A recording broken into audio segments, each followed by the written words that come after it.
hi, friends. You are back once again with the Renegade Master. Prolific Twitch streamer, darling, over at twitch.tv/Renegade Master. Currently, we're very into role-playing Grand Theft Auto. Who knew that was a direction my life would take? Anything Renegade Master related is all on renegademaster.com. Stream on Twitch. We record this podcast live over there, so if you do want to be involved in the viewer chat questions, then that's the place you need to be.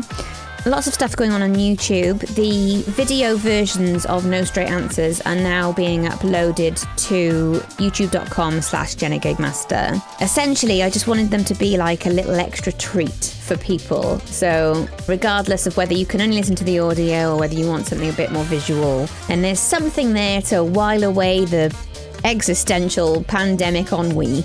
So whichever your poison is, you now got a choice. I don't want to spoil it, but when we get to Flossie's episode, there'll be a dog.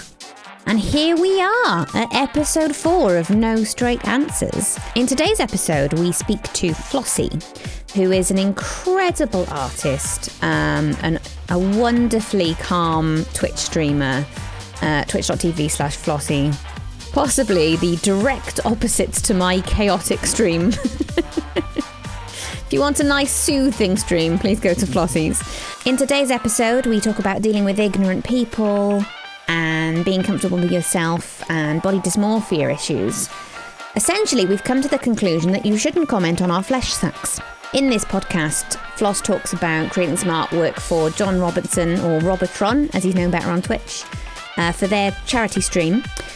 That's already happened, and it actually raised an incredible £37,195.50p, which is amazing. Settle in for this one. I find Floss really, really insightful, and they've been really good about teaching me to give less of a shit, which is something we could all do with, I think. Enjoy. So this is No Straight Answers. This is the podcast where I like to talk to people in the LGBT plus community, see where they're coming from, see what their opinions are. If there's anything really big want to get off their chest, they're very welcome to. My name is Jen, also known as Renegade Master, and I am a cis queer woman. With me today is an absolute fucking legend. An absolute legend of Twitch who I love very, very much. And I'm going to bring them up right now. And this is hello to Flosssie. Hello to Renegade Master only. I was wondering if you were going to do that because I was going to go hello to Flosssie only. Hello, my it's love. like the one thing I have. I gotta do it. It's my brand, right? It's my brand, and I stole it from somebody else. So, like, classic. Who did you steal it from? Oh, I say this every time Egglex is in the chat. Singya Matukan is another streamer. They did it to me once, so I've just started doing it to everybody all the time. Okay. But that's common knowledge. It's common knowledge that it's stolen. Okay. That's fine. Unless everyone in chat is just realising that now, in which case... As long as it's credited, I think it's probably all right? Do you want to tell us a little bit about yourself, Floss? Oh, gosh. Okay. Turned 30 last year. Had a great time with my birthday doing it on stream. Moved here from Australia just before the pandemic. I have a dog who is 8 years old and I love him very much. Oh. Always been a gay, just recently allowed to be a gay, which is great. And I'm just super happy to be here. What kind of stuff? I'm very bad at giving like summaries.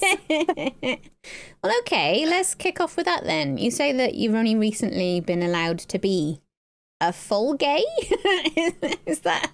Yeah, I mean outwardly, yeah. So I in Australia growing up, like friendship groups and family and things, there was obviously like there's a blanket of assumed heterosexuality for everyone. Mm-hmm. But then there was always like a lot of compulsory heterosexuality within like my friend groups and within my family. Any queerness that I showed, like my mum used to tell me that all queerness, all gay things about me I was just making up to do for attention. Wow. Which I internalized a lot and still really struggle with. I still spend every single day wondering whether or not I'm just pretending, which makes me feel, yeah, it's really shit.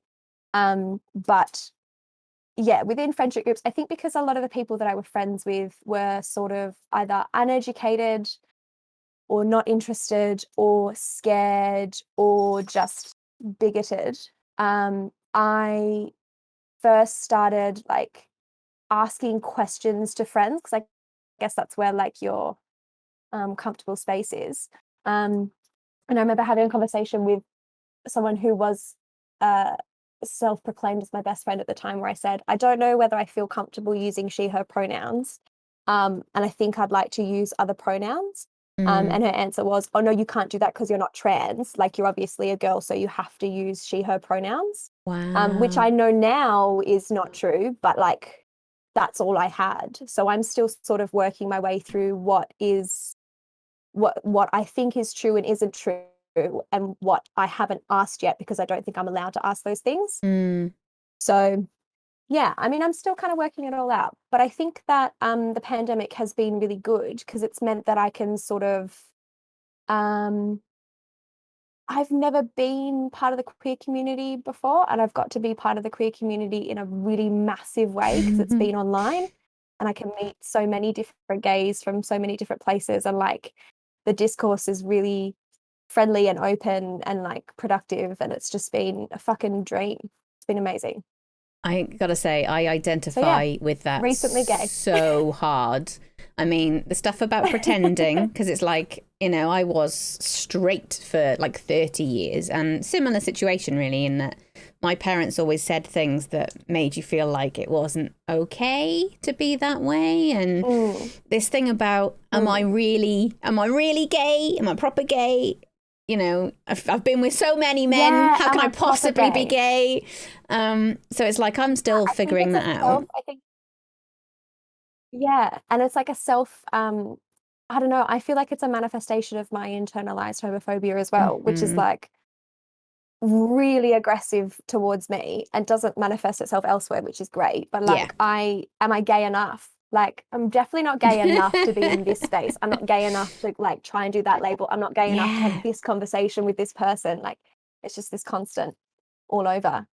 100%. But yeah, it's hard to know. I mean, I guess it's different for everyone. I think it's particularly hard when you're AFAB and you spend your whole life like a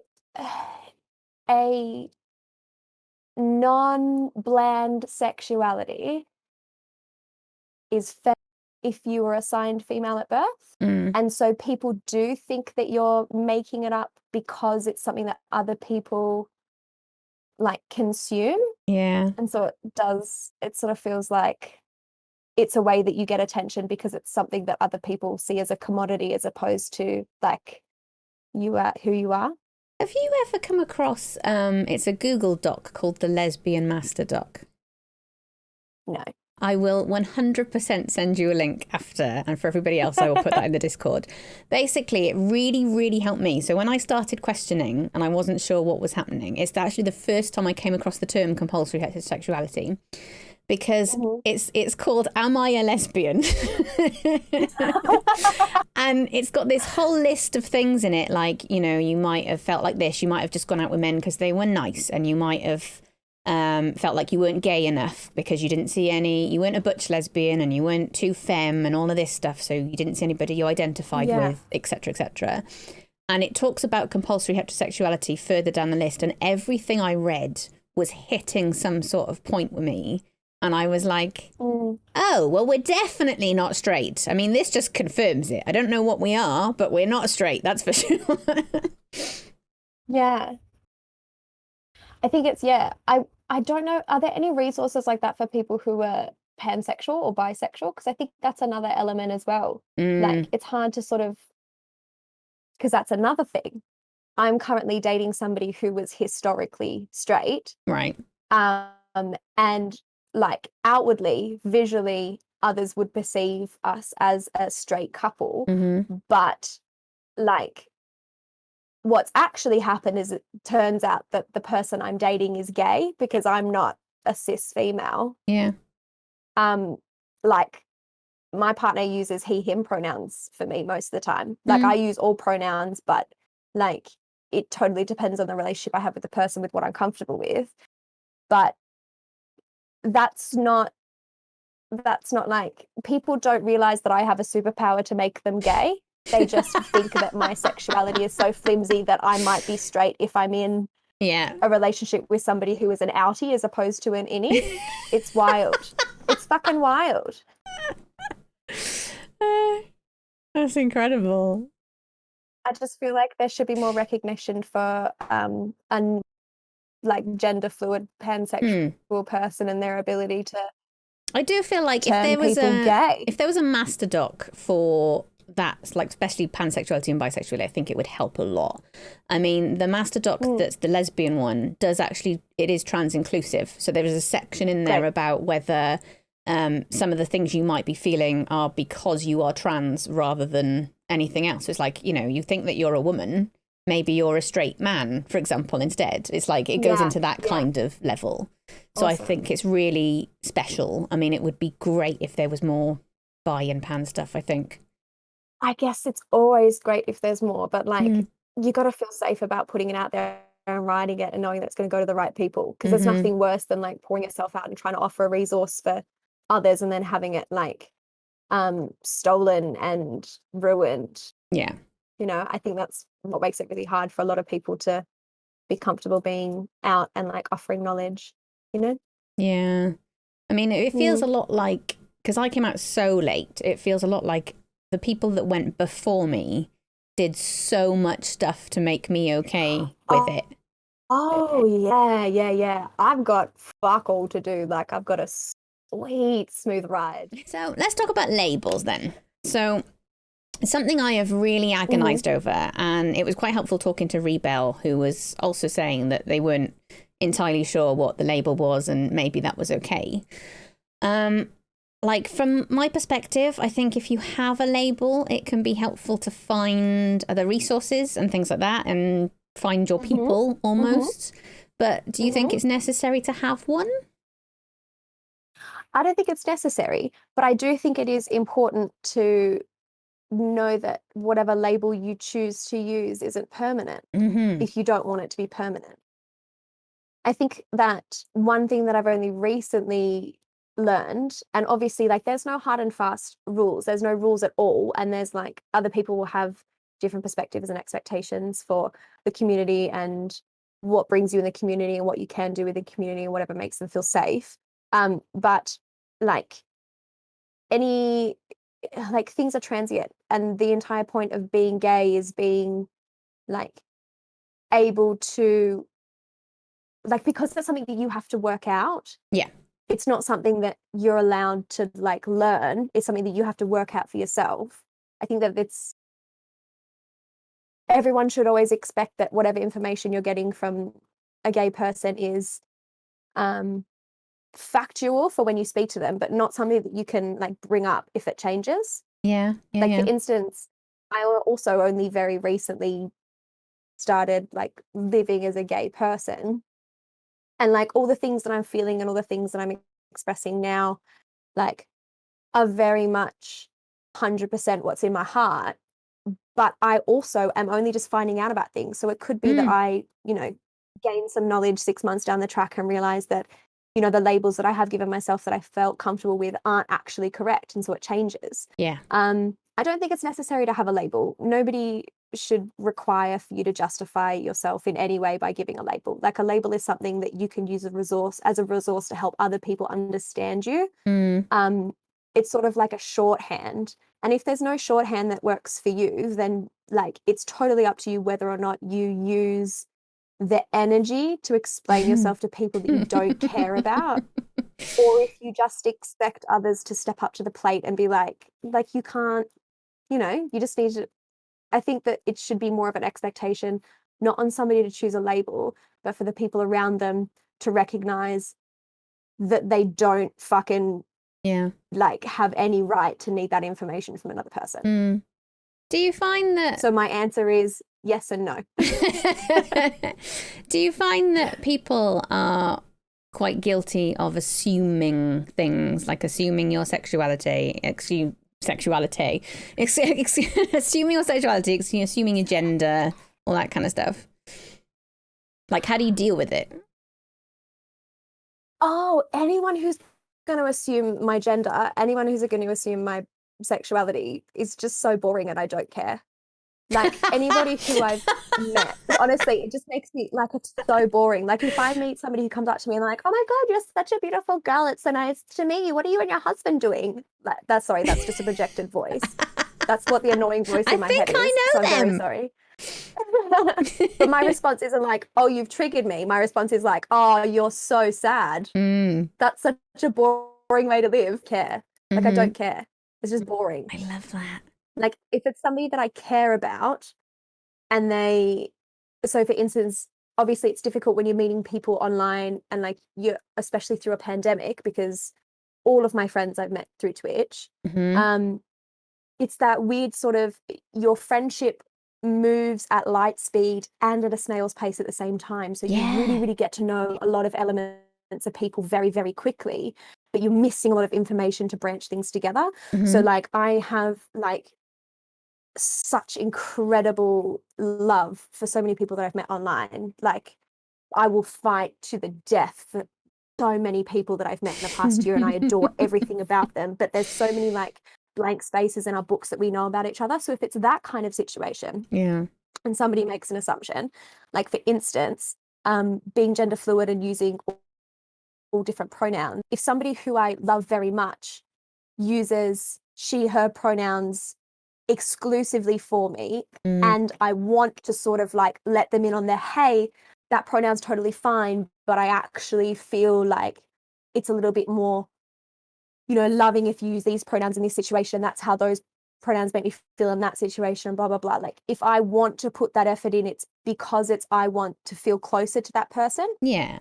So I've sort of, I don't know, I guess I'm really lucky in the situation that I'm in, because anyone else's lack of knowledge makes me feel like I can weaponize my ability to let people know me. And if you don't know me and you're going to use the wrong pronouns and make the wrong assumptions, then like you just don't get to be a part of it. Oh man, that's so strong. So I think I'm quite lucky that I can sort of put it that way, but I don't think that I would have been able to, like, I'm only just now having to go out and justify myself in the real world. Yeah. So, you know, no, I don't know how that's going to feel when I have to justify myself in front of others in real life, you know, but at the moment it's just boring. You're boring. Why are you so boring? I mean, I certainly got more interesting when I started accepting the queerness in there. It's way more fun. I was well dull as a straight person. I think it also shows like a certain dullness to just assume that, to just make assumptions about other people. It doesn't have to be about their sexuality and gender. I just think it's really dull to make assumptions about people, no matter what it is. So like, you know, fine, you can be dull. I don't mind. Well, let's talk about Twitch family then, as you touched on it. I feel like this year, I feel exactly the same as you. There are people that I've met that I would die for. Hello to whiskey. Yeah. Like there are people that I'm so close to that I feel like I care about them more than people I've known for like 30 years, you know? It's also brought me into connection with a lot more queer people. Have you found the same sort of thing? I feel like very, very few people are as straight as they claim to be. I think that people live in the space that they're safe with. And if people are safe living in a strictly cis het space, then that's what they feel safe in. And if they're kind and they're open-minded, then that's totally great. But I don't actually think that cisgendered heterosexuality is the majority. I think that it's just the force, like what's forced on people. I also feel, and this is everything I'm saying is completely uneducated and just my opinion, but it is my opinion that people. It's your opinion that I want, so it's fine. Yeah. It's my opinion that people who I love who stream and people who I have met in the communities and spaces that I feel safe in are very rarely rigidly straight. So I think that it's like, you know, like welcomes in like. and everyone that I've met is gay or gay adjacent. Like the LGBTQIA plus community is like all encompassing. It's just whether or not you choose to be a positive part of the community. So I've just met so many gays and so many, like, at so many different levels. It's the same. Okay, so I tell people that I love them and I genuinely mean it. And like, I tell people that I've never met in real life from my chat that I love them, and I genuinely mean that I love them with all of my heart. But there's so many different levels of love. So I feel comfortable doing that. And I never feel uncomfortable telling someone I love them, because there's a difference between the love I have for my partner and the love I have for you. Like, I love you very much. And both of those things are true. And like, the existence of both of those things doesn't affect the other. And I think it's the same way between like the existence of outwardly very gay people being around people who are straight. Like, I think that sexuality doesn't need to be split into two different parties. I think that it just, like, everybody is their sort of thing. And I think you sort of, instead of separating it into cis straight people and gay people, it's sort of more into loving wonderful people and cunts. And there are a lot of historically straight or future gays or straight people who are in the loving group. It's really interesting that you say that they're gay because they're part of the community, you know? It's fascinating that you say the thing about the love, because I find that this year in particular, I've very much been down that route where I will tell people, like in this community, that I love them. And I genuinely mean it. Like, it's like, I do. Yeah. Do I want to date you? Probably thing. Not. But I adore you. There is a difference. Exactly. Love doesn't have to be a scary thing. Like, love doesn't mean that I expect anything back from you. It's just me trying to express to you, like, you really matter to me and you matter as a huge part of my life. And like, just because I tell all my friends that I love them doesn't mean that that love means any less. It just means that I actually genuinely love you all, and I want you to know that. Like, I genuinely feel it in my soul as well when I say to like my friends, I love you. It's like, I genuinely feel it when I say it, you know? Yeah. And I think having a sort of like gayness as a concept, I think has a lot to do with accepting vulnerability within yourself and like using it as good. And I think accepting a kind of vulnerability that comes along with telling people that you've just met that you love them, and accepting the fact that, yes, we have been trained that to tell somebody you love them before you've known them for 10 years and you're married, like, makes you fucking crazy, obsessed, like, just so obsessed with me. Yeah. Like, to be okay with facing the potential for somebody to panic and being like open and honest with your feelings. I think that's like heaps gay. Yeah. That's a great gay thing. It makes you totally gay. Yeah, this year's really opened me up in that way, I think, because I think for a long time, like, I mean, it's no secret I was in an abusive marriage, basically. So after that finished, I had so many walls up. It was unbelievable. And I struggled to let people in. Yeah. And then this year, it's like I just feel so open and so receptive to stuff. And I'm more in touch with my feelings. And I've met other people that are in touch with their feelings. And it's like, oh, you're actually pretty cool. And I'm all right with it. Yeah. And it's like scary when it first starts happening. But I think once you open yourself up to love and you're more giving with your love and you understand that there's different kinds of love, it's also like you become, in a way, slightly more bulletproof than you were before. Because if you really protect that and you give it out, it can be crushing if it's not received in the right way. Oh, yeah. But if you tell people, like, if you tell people you love them when it isn't that ultimate love, if you also, like, if you can just express yourself a bit more, it makes you more vulnerable and more resilient at the same time. That's so spot on. It's so spot on, because it's just like, as you say, it's when it starts happening, it was terrifying to realize that was what was happening, and I was being more receptive to stuff. But then it's like this whole thing about, do you know what? As a mate, I do genuinely love you, and it's fine to tell you that, because even if you have no interest in being my friend, so what? It's still a nice thing, and I've put it out into the universe. Yeah. Exactly. It's saying it and not expecting anything back. Love shouldn't, you should never expect something, you should never expect something back when you love somebody. Do you That's not think that's not that real love. people are now a little bit more receptive to this idea of pretty much everybody being on the gay spectrum? Like, I'm seeing more and more of people sort of going, well, even though I'm 100% straight, there's probably someone of the opposite of the same sex that would turn my head or whatever. Do you think there's more of that? Or am I just would love hanging to out with say too many queer yes. people? I would love to say yes, but I think I think that this is what I think is giving me so much joy at the moment and is making me feel like I'm so at home, is because I'm so throwing myself into allowing myself to be gay that I'm spending so much time in gay spaces, and I'm spending all of my free time with like-minded people. And when you're with wonderful people and you're going through this journey, everyone is so supportive and so wonderful and so gorgeous that I think that you become at risk of expecting that from everybody. Yeah. And I think that it's important to remember that, like, I really, really want that to be true, but I also know that the only reason why I feel like that might be the case is because I'm privileged enough to be living that reality. I don't think it's the reality for everyone. Yeah. Luckily, it's the reality for me right now, but that's just because of my privilege.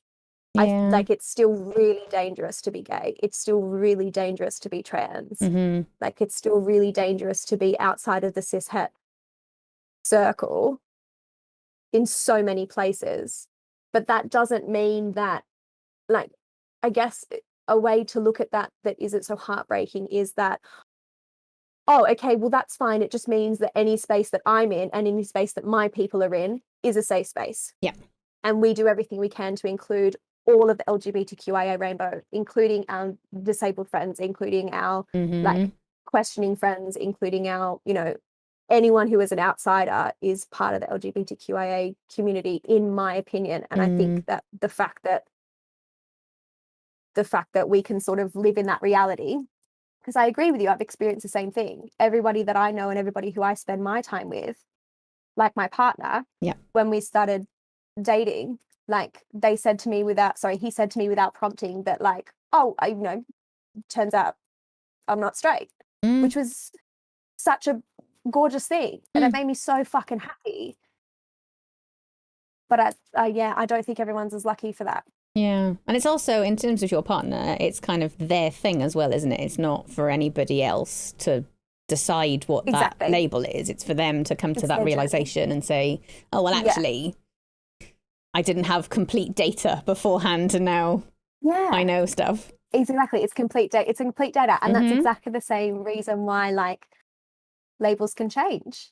And I do think they do. It's like, I think that's why I've agonized over it for so many years, because it's just like nothing that I settled on felt right. And it's like, do you know what? It can change. It probably doesn't matter.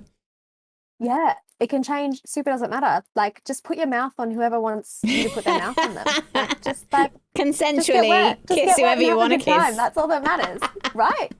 As long as they want to pass you back, just have a wet time. That's all you need. Can we talk about then, because we touched on it, but I don't know that we explained it enough for people that don't know what it is. Can we talk about what compulsory heterosexuality is?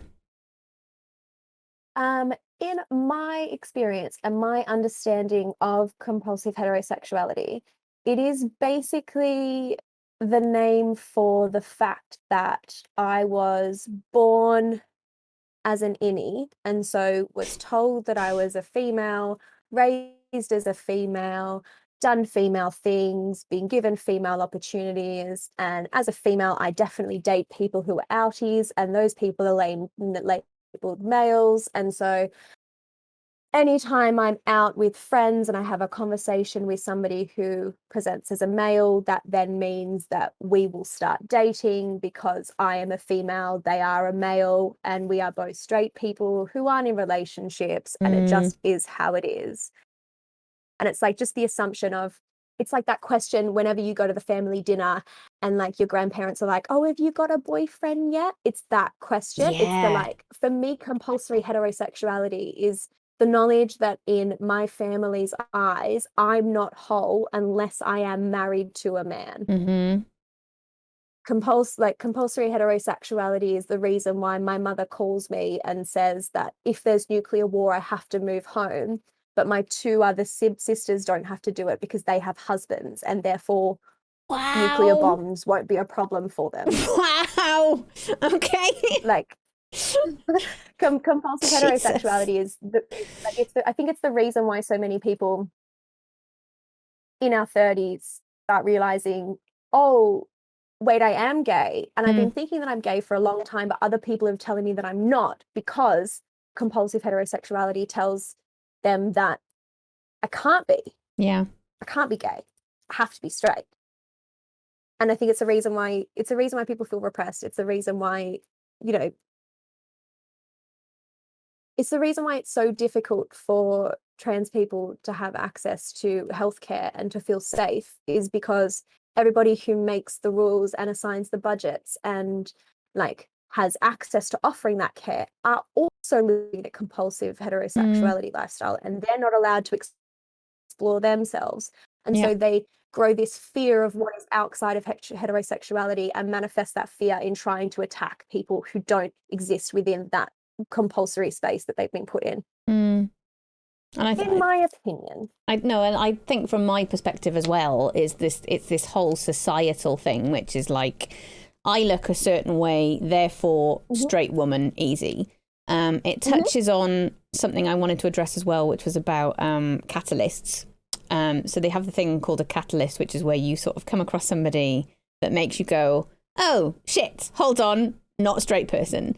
And I think from that perspective, that's what really helped me, is the fact that I've never seen anybody that was like me, because I was a certain way. I wasn't like proper femme and I wasn't proper butch. I was somewhere in the middle. And it was like all of those women, they were all straight. That's just how that is. You're all going to get married to a man. You're all going to have lots of babies. Lovely, because that's how the world works, and that's how it should be. Yeah. And that's what's in all media. Yeah, absolutely. Is this whole thing about shoving it on kids? It's like, well, stop pushing heterosexuality on kids would be my suggestion, because it fucks us all up. Yeah. But in terms of my catalysts, I think the first people I ever saw is there are some YouTubers called Rose and Rosie, and they are a married couple. One is bisexual, who is now saying that she's pansexual, and one is a lesbian, and both of them look like me. Both of them do. And it was like, I watched them talking and I thought, oh, actually, it is okay to look this way and not be a straight person. Yeah. And then Demi Lovato, who will go on to the non-binary thing on top of that. But even before that, when they released Call for the Summer, it had this big backlash from the queer community going, oh, they're just treating it like it's, a sort of summer thing or whatever. And I was like, no, that song's not for you. That's for people like me going, what the fuck is happening? Because I was like, do you know what? I highly identify with that. And then, of course, they're now non-binary. It's those sort of reactions that I think make people feel like they're not gay enough. Yeah. It's those sort of reactions to something like, oh, well, this isn't exactly as gay as I think it should be.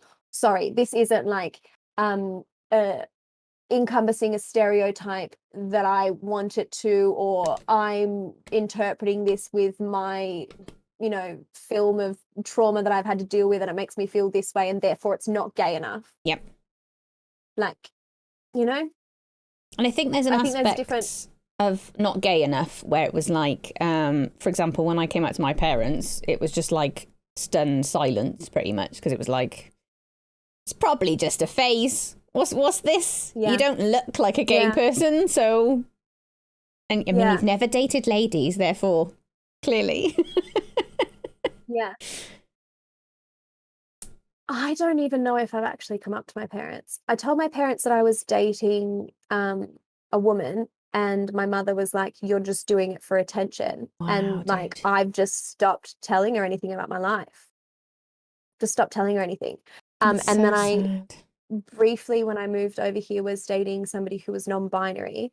And every time, like, I ended up having to tell my mother that I was dating this person because I was going to go stay at their house, and my mother, like, calls me at any moment of the day, and if I don't answer, then she panics and freaks out, and it's just horrible. So I had to tell her where I was going. And because my partner was non-binary, like, and my mother just felt like she deserved a trophy every time they got my partner's pronouns right. And it's like, no, you don't deserve a trophy for doing what you're supposed to do. Like, I'm not proud of you for using their right pronouns. I told you what their pronouns were. I super don't care that you're getting it right. You should be getting it right. Yeah. I don't care. And so, like, I've just sort of, ever since that, oh, you're just making it up,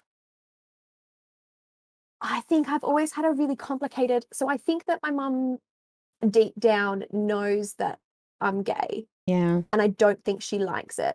And that's why she sort of cuts it off whenever the coming, because she doesn't want to have the fight, because she knows that I will very happily just never talk to her again. Wow. And so she doesn't want to lose what relationship we have. Like, I don't want to lose what relationship I have with my mother, but, like, I'm not going to stand for it. Like, I'm also avoiding the issue because I think that's where it's going to go. So I've never really come out to my mother, although I know she knows that I'm not straight. But all that does is make her really aggressively push heterosexuality onto me. Jesus. Which is fine. Like, that's why I moved. Yeah. Like, it's got some space between it, and it's totally fine. It's just like people deal with things in different ways. I don't know if they realise how much they push people away, though. It's like, no, because there are aspects of, like, I know full well that my parents are claiming that they're fine with whatever partner I bring home next.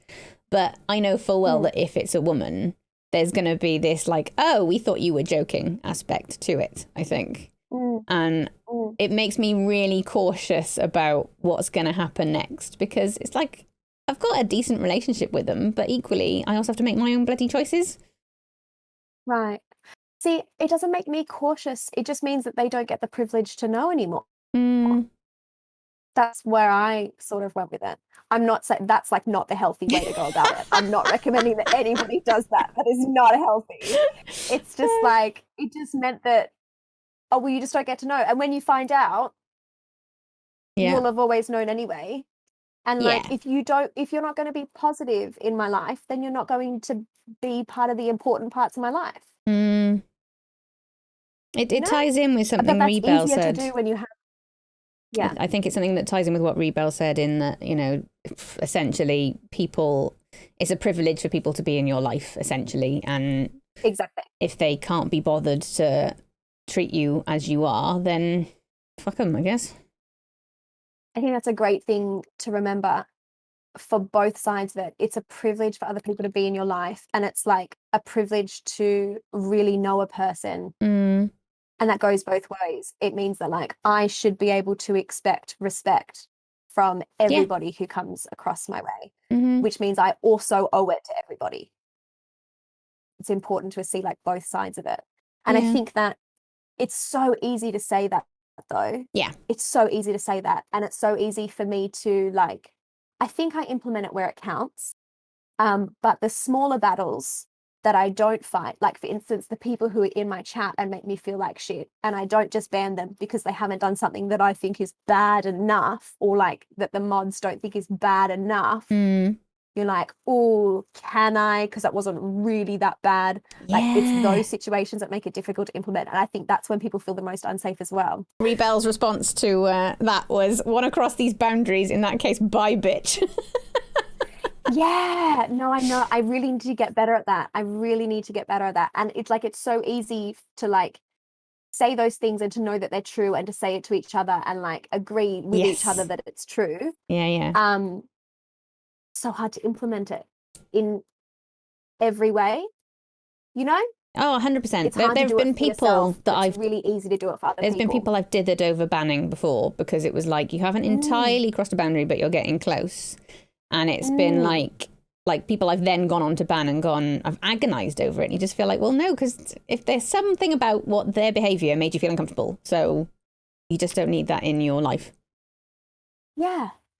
And, like, any of the people who I don't ban that I want to ban, like, I still want to ban them, and I still haven't banned them. It's not like they just needed a chance to learn, and I'm going to be the good person and give them this amazing experience where they can grow and not be a cunt anymore. Like, no, they still fucking suck, but I've just left it for so long now that, like, I still feel like a dick if I do it. Turn off your ban appeal thing. Turn that off and then just go, I reckon, fuck it, because then they can't whinge. Ban everyone. Before we carry on, I just want to say to chat, if you've got any questions, please feel free to pop them up and I will look at them. Sam Jam and Dizen have got some interesting points. It says, your stream is your space. If you don't want someone in it, they get gone. Don't need any reason other than you don't want them to be there. And Sam Jam says, stream is like your living room. I don't feel like that's true. Do you not? For me. Is it not your space? My stream it's not my space. My stream is a safe space for my people. Yeah.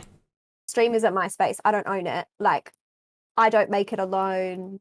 I don't do the tech alone. Like, I can't do it without the other people who are in it. My stream isn't my space. My stream is a space for people. I don't feel that. See, that I think that's what my problem is. I don't feel like it's my stream. I do a stream, and it's like our thing collectively. I wouldn't have it if it was just me, and so it's not mine. I 100% identify with that. I think I've touched on it before, where I've said that for me, the way I look at it is I've got a responsibility to people that are in that chat. So if somebody comes in who's an absolute dickhead and they're throwing homophobic shit around or whatever, then it's on me to get that person gone. Because if you're in that community, I've seen it before where I've literally gone into somebody else's stream before, because I like to find new people on Twitch. And sometimes I just sit there and see what the community's like before I get involved. And there was a guy who was in there and he had two people in his chat that were just throwing out the most sexist shit imaginable. And because he was obviously worried about the numbers, and that's how it came across, I'm sorry, he was not addressing it. He was just trying to like fence sit with it all. And I was thinking, do you know what? This feels like an incredibly unsafe place for me to be. I have got no interest in being in this community, even though you seem like a nice guy. The fact that you're refusing to deal with that, to me, is a massive red flag. But that's somebody that I would feel comfortable banning. I think that's somebody you would feel comfortable banning as well. Yeah, absolutely. And so that's not a problem. When it's obvious that they're a piece of shit, it's not a problem. But when it's something that's just made me specifically feel uncomfortable, if it's just my problem, I don't know. I think it's got a lot to do with, probably got a lot to do with my, like, just rampant self-loathing and internalized homophobia. I was going to say, I would stick up for it sounds like a self-esteem thing. I think, when people misbehave in streams that I mod, I'm never shy to ban someone. Ever. Absolutely. Like when my partner streamed the other day and someone came in and said that they your shoulders look nice, I'd like to sit on them. I was like, yeah, shoulders are great, can confirm it's a good seat, fuck off. Like, it was just straight away. But like, I don't know, because you can do that, but you can do that for the people that you love because you know how you feel about them. But I think that there's still a lot of work to do in like liking myself. Yeah, I feel that. I'm not really a love yourself kind of person. It's just to have like a positive, I need to keep, I'm still working on every day having like a positive relationship with myself. Yeah. And I think that's why it's so hard. It feels like something that cropped up because I have also been through therapy. Hooray for therapy. For a similar reason, just that everyone else's opinion was more important than how I felt about stuff. And I think there is an aspect of that where you're looking at yourself and thinking, well, I'm dubious about it on the basis that I feel it. Therefore, it's not as important as if someone else felt it. And I think a lot of that is about just trusting in you. Like, if you feel uncomfortable, that's enough. It doesn't need any extra level to it. It's like, it's your choice. Yeah. Question from PK Party /chill, which is an excellent username. I think we can all agree. Love PK. Yes. I love PK. How do you deal with spaces where you can't leave and aren't in control, e.g. work? Personally, I don't think I could let work know about the real me, which is a bit sad. Mm. My work doesn't know about the real me. I think that it totally depends on what your work is. Because if your work is a personality thing, and you find yourself pretending to be somebody else, then I think that that's such a difficult thing to work with. And it's a hard thing to work out, and it's based on so many different factors. But I just don't take certain elements of myself to work. There's just certain parts of me that don't exist when I'm at work. And like my work, a lot of people at my work still use my dead name. Wow. And everyone at work just uses them pronouns. But I just don't, like, I've had the conversation once and it wasn't picked up, and so I just don't care. I just don't care. Sounds Because I don't exhausting, take those Floss. elements of myself to work. It's fine. I mean, I think that it's only fine because I've done that for 29 years. I'm only like there's a much smaller part of my life where I get to be myself. It still feels quite precious and special. And so for the people who are a part of it, they're precious and special, and the people who aren't a part of it are just a part of the rest of my life, because it has been the rest of my life that it's been like that. Yeah. It's been every day with every single person up until September of 2019. It just was. And so it's not difficult for me because I just compartmentalize it. It's all compartmentalized. And like I've been to a lot of therapy, and I know that compartmentalizing isn't good for a lot of things. And I use it, I definitely do it in a negative way for a lot of things. Yeah. But I think therapy is an ongoing journey, and it's something that, Yeah. is just a staple in my life all the time, and it's always something to work through. I think that if it's making you feel, if you're noticing that you're not bringing all of yourself to work and you want to, that's when you make the change. But if Okay. you're noticing that you're not bringing all of yourself to work and you don't feel safe doing that battle, and you just don't have the energy to have to justify yourself in the place, Yeah. like it doesn't have to, it's not all like, it's not up to you to just justify your existence in every fucking space. It's not up to you. It's just not. Like if people, like if you don't feel comfortable doing it, you don't owe it to anyone to do it. You don't owe that. If you don't want to do it, you don't have to do it. And I think if you want to do it and you don't feel comfortable doing it, then you need to go to a new workplace. Yeah. There's Like if definitely a you're, safety aspect, isn't there, to yeah, it? exactly. And safety doesn't have to mean that you feel like physically unsafe or like physically threatened. It Yeah. can be really unsafe to have to justify your existence every day. And Yeah. so if you let somebody in on an element of yourself and then you feel like you have to justify it every time, like if I were to go to my work and say, look, this person, and this person keep using my dead name, it's making me really uncomfortable. I've had a conversation with them. To then have to justify the fallout from the bosses having the conversation with them, and like justify why I've caused this drama because it's just a name, and like I don't have the emotional capacity to do that.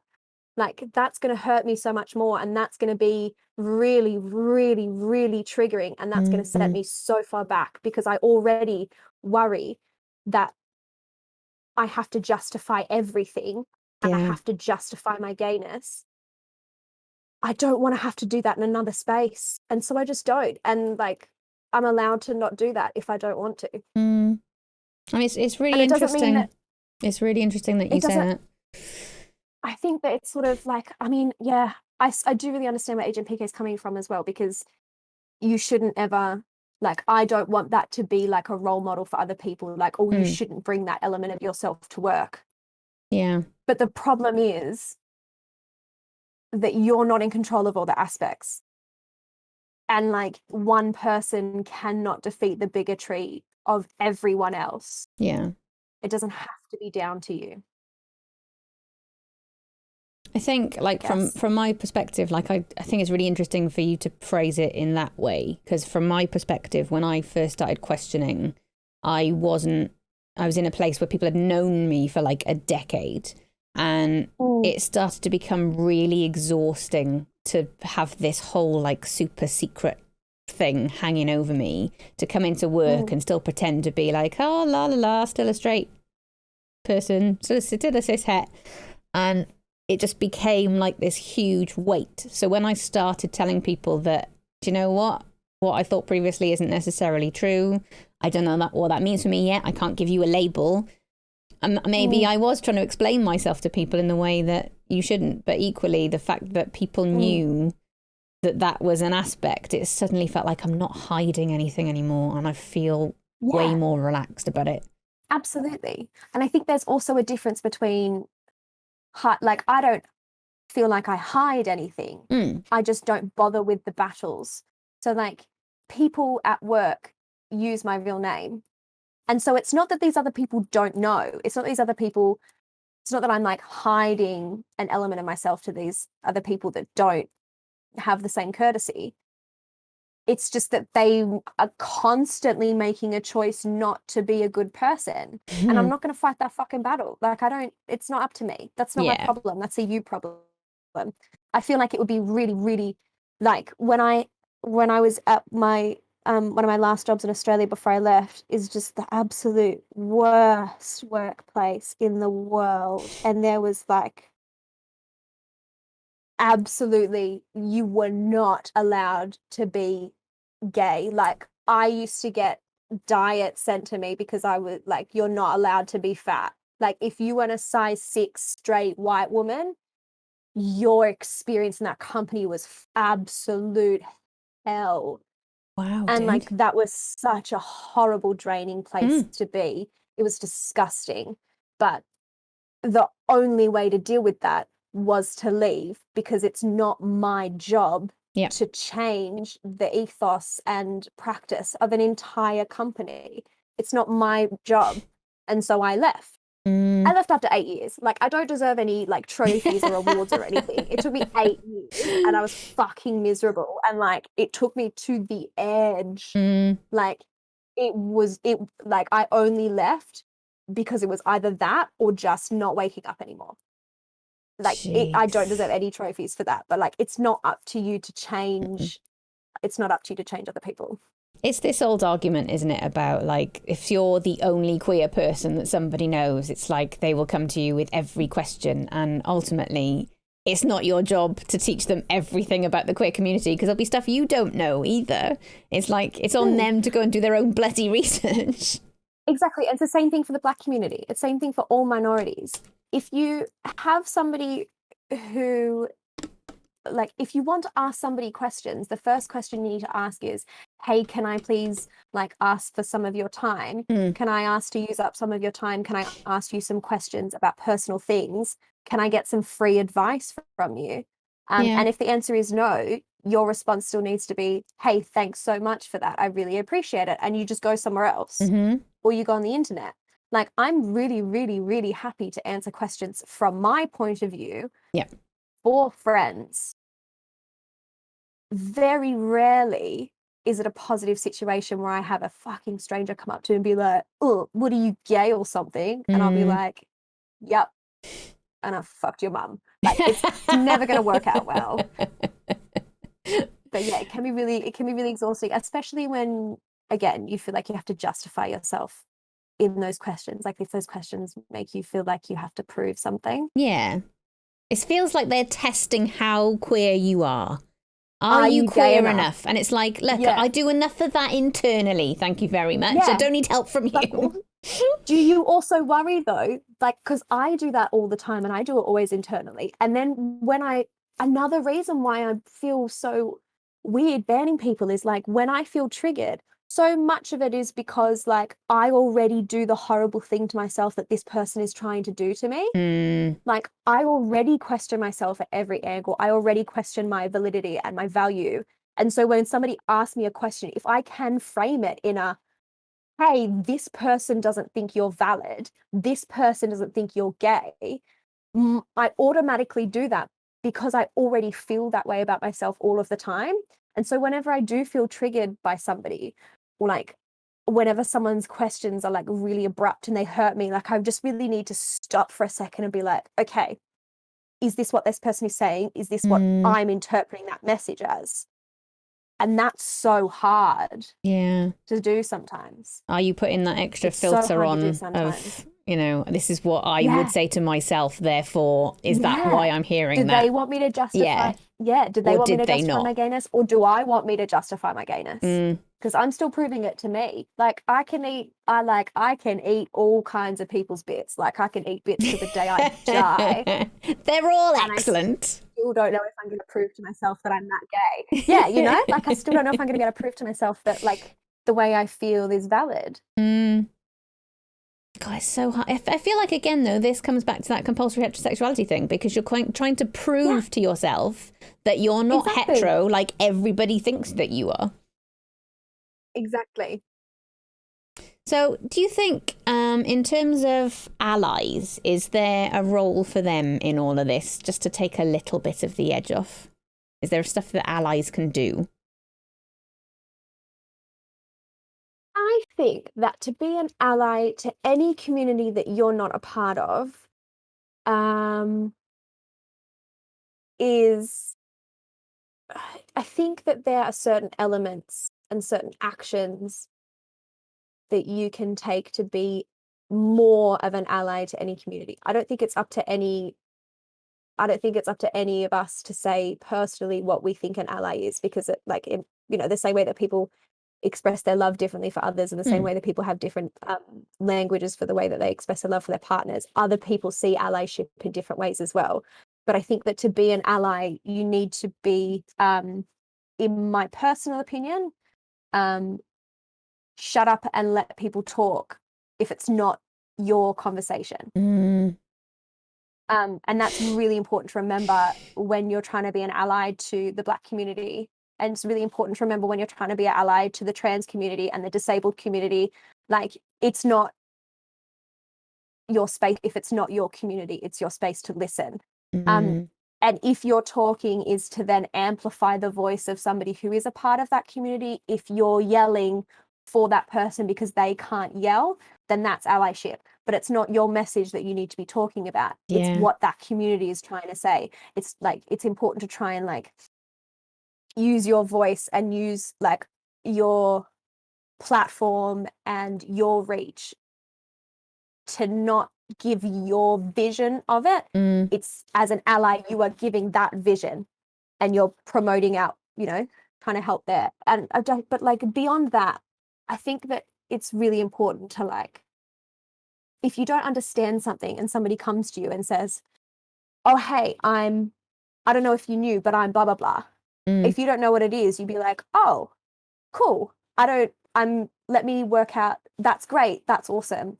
But I don't know, like, if you don't know the answer to something and if you don't know what's going on, then you just say, oh, okay, I'm not familiar with that. So, like, I'd love to have a conversation with you about it, but like, that's great information for me to have, because I can go and figure out like what that is and come back to you if you want to talk. Like, I'm here to do whatever you need me to do to make spaces more comfortable, to make your life easier, to make you feel more valid. I think it's like being an ally is trying to do some of the hard work for people. So like, to be an ally to the disabled community means that I need to not go to venues that aren't disabled accessible and tell them that that's why I'm not going to those venues. Yeah. Like, being an ally is taking a hit on small things that you take for granted, that community doesn't get to take for granted. I think the listening aspect just be a cool guy. is just be a cool guy. I think the listening aspect is really important. So it's like, I worked somewhere where, for example, they had a policy where for if you needed accessibility options to fill forms or whatever, you needed something accessible. And their policy on it was, say that you had dyslexia. Now, I have dyslexia, and my level of dyslexia is nowhere near what someone else's level of dyslexia is. We do not have the same needs in that respect. Their policy was basically, if you've got dyslexia, we will do X, Y, Z, instead of saying, okay, what are your accessibility needs? Because to me, that is the first question. What is it that you need? Because some people... If you are dyslexic, what do you need? Some people might need a coloured page. Some people might need one of those underline rulers, whatever. But the point is, you can't give that to everybody and just assume that's what's going to help them. Because that's like, to assume that everybody who is part of, like, to assume that any two people are the same is... like so bigoted. So why would you assume that everybody who is dyslexic has the same needs? Yeah. You're absolutely right. You've got to listen. Like you just need to listen. Just listen. Listen and take positive action where you can. Yeah. I mean, I see it from the perspective... Sorry, go on. I was just going to say, I think as well, it's when you're being an ally, I think it's important not to see yourself as like a hero or to save things. Sometimes people just want to talk to you and like, I don't need you to solve, like, I don't need a straight person to solve my inherently gay problem. I might just want to talk to you about it so that you understand where I'm coming from. Yeah. 100%. Sometimes it's just about getting the rant out, isn't it? Yeah, or like letting someone know, like, oh, hey, have you, like, did you know that this is an experience that other people have? Bye. PK says, for me, being an ally is using your privilege to help level any given playing field because you can and not make it about you. Exactly. I was going to say that I see it from the perspective of the trans community because I am cis and I'm fully aware that I am cis and therefore will not understand what the trans community has to go through. Yet I see the absolute garbage rhetoric that goes on Twitter and all the horrible shit that they have to put up with from people. From my perspective, it's like I would rather listen to what the trans community is saying is offensive to them and the stuff that upsets them, and then relaying that rather than sitting there going, well, you should do X, Y, Z. Because it's like if they're telling you it's transphobic and you're a cis person going, no, it's not transphobic, I'm just making a joke or whatever. Yeah, that's not your call. That's not your call. That's exactly how I look at it. I feel like saying, well, look, my trans friends are saying that's a problem. Maybe stop fucking doing that because they've told you it's a problem. Yeah. If someone's telling you that something is racist, you don't get to turn around and be like, no, it's not. You As a white person, I'm really sorry. I don't find it racist. Yeah. It doesn't work. Not your place. You can't do that. You can't do that. You just look like a dick and you're wrong. You do sound like a dick. I think that's the problem. Yeah, you sound like a huge dick. And not in the good way. No, not in the good way. So I want some homework from you then, Floss. Have you got any queer media recommendations that I should be educating myself with? I don't know if I have any recommendations for education. So I am... Or just nice representation when not all the gays die. Yeah. That would be a start. It's been really... So I'm not the kind of person that, like, for working out my gayness, I'm not the kind of person who's been looking at resources and things like that. I've just been, like, blindly wandering through picking random shit up that I like. So there's a non-binary musician called Shamir, who I believe makes music from is based in America, but he likes to use he him pronouns because he personally doesn't like they them singular use, which is his prerogative to do because he can choose his pronouns, but he does identify as non-binary. And his music is just fucking banging. Like, it's amazing. He's got like absolute belter hits, and he's also got like beautiful ballads, and his voice is like really gorgeous, and he's just like so creative and wonderful and gay, and I like him. He's wonderful and creative and gay. It sounds like my cup of tea. He's just like, he's like weird and just makes some nice stuff. I mean, I don't know whether it's just like it's just a nice musician, really. I mean, well, the thing is, I want to find more LGBT plus media in general anyway. Like, do you find that, have there been people that you've seen representation in that helped you while you were figuring stuff out? No. Okay. The thing that's helped me is finding people who will accept my changing journey. I don't really, so like most of the music I listen to is made in the 80s. I don't have a television. Like I watch people stream Twitch and then I just hang out with my dog. Like I don't spend very much time on media. Like I mostly really enjoy seeing like more fat people in like television and seeing more beautiful fat people in ads, and like if I go shopping I can see somebody who is the same shape as me or a different shape to me but in a positive way. Yeah. That makes me feel better in my body, because I think, oh my god, just very quickly, another thing that's really hard in the same way that a compulsory heterosexuality makes everything different is that I don't know what is body dysmorphia and what is fat phobia for me.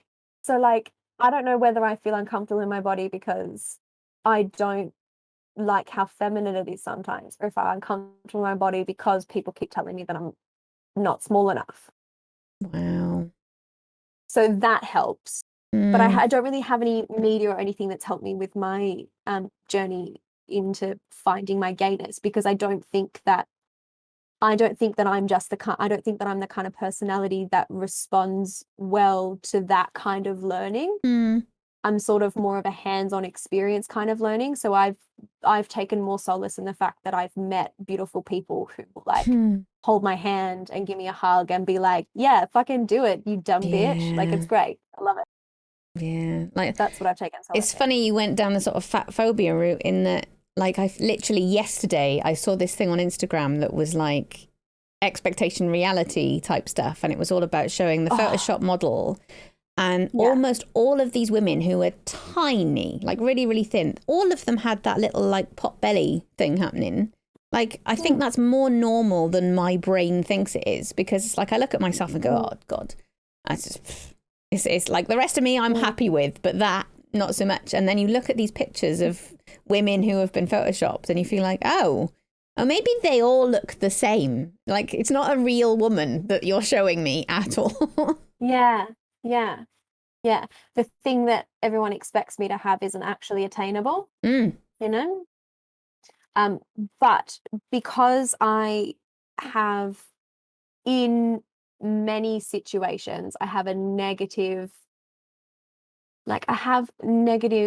connotations to people using she, her pronouns for me in certain ways and in certain tones, because it reminds me of like just the first 29 years of my life. In that same way, I don't know whether I hate my boobs because I don't want them to be there, or do I hate my boobs because I've had issues with tumors before, or do I hate my boobs because they're not the right shape that they should be?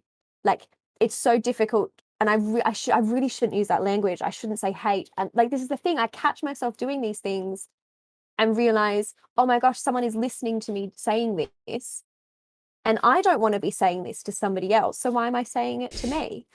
I just don't know where my uncomfortable feelings are based. So I don't know how to approach them, you know?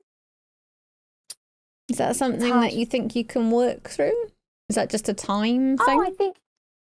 I think everything will be worked through. Everything will change. Like everything's going to find its place eventually. But I don't think anything finds its place unless you ask those questions. So like it's something that I'm thinking. I think it's meant, like I originally would look at my belly and be like, gross. But now I'm looking at my belly and being like, oh, okay, one, you're wrong, but two, where are those feelings coming from? Do you feel that way because like you feel like you potentially might look pregnant and you don't want to look pregnant because you don't want people to think that you have a womb because you don't want to be associated with that gender? Or do you not like your belly because you don't want people to think that you're not stick thin? Because I don't expect anybody to be stick thin. And like I would never have those thoughts about somebody else. So why am I thinking about those about myself? Like if I hadn't started asking that question and wondering whether it's body dysmorphia, gender dysmorphia, or just something that like everybody deals with and has to go through. The more I ask that question, the closer I'll be to having the answer. Yeah. I mean, it's literally that, isn't it? What helped me was this idea that I would never talk to somebody else the way I talk to myself. Not once, because it's an awful way to talk to yourself. I also want to say, can we stop normalizing, and this comes to older women in particular, stop normalizing older women asking other women if they're pregnant. Yeah. Because when I was a stone heavier, it happened on 3 occasions, and every time it made me feel like garbage. Because it was like, well, you've got a bit of a belly, therefore you must be pregnant. Like, I went to London for a work trip, and I was in a lift with a woman who went, oh, yes, it's an awfully long journey in your condition. And I was like, I said I wasn't pregnant, but it was like I felt bad that I'd made her feel bad, because it was like, and you just feel like, no, really, fuck off. Stop asking me that question. But, even if somebody is pregnant as well, not everybody is happy to be pregnant. Exactly. You've got no idea what's going on. Stop talking about other people's bodies. Just stop it. It's so unnecessary, and it never makes anybody feel like. I've never, ever had a compliment about my body that hasn't made me feel unsafe. Ever. 100%. Ever. It doesn't matter whether you're saying, oh, you've got fucking nice skin, why do you want to wear it? Like, I can't possibly think of a way that a compliment on my flesh sack isn't going to make me feel unsafe. But I think that might have a lot to do as well with like my experience of growing up being socialized as female, and therefore facing the, harassment, abuse that comes with that, unfortunately, that I just never feel safe when anybody makes a comment on my body, because I know from experience what it's like when they try and take that when you don't want them to. And so like, it's just stop commenting on other people's bodies ever, unless somebody has said to you, oh, hey, do you like my tits? You can be like, yeah, good, great. Are my tits looking good today? In that option only, are you allowed to respond? Every day. You look fantastic. That option only. And when my new roommate said that I had an ass like a dump truck, that was fantastic, and I really enjoyed that experience. But that's the only time I've had a compliment on my flesh sack from a stranger that I was comfortable with. Yeah. But I do live with them. I don't know. Yeah, you've got a relationship built up there, which I think is fine. Yeah. I've been telling everybody that. I think almost everyone in your chat has already heard me say about how excited I was to have somebody tell me that I had an ass like a dump truck. I mean, it's something we all want to work towards, isn't it? All right. I was going to ask you your slay of the day, but I think is that the same person that you used for your media recommendation? Or was it a different person? I'm trying to think if there's anybody else. My slay of the day would be Richard Energy, who is a fantastic drag king, London's premier drag king, Richard Energy. His Instagram is Big Ricky Energy. He's amazing. His partner streams. He is so great, and he's like funny, and I think he's in the middle of a competition as well. So maybe I should have flipped that. Maybe my media recommendation should be Richard Energy, Big Ricky Energy, and maybe my slay of the day should be Shamir.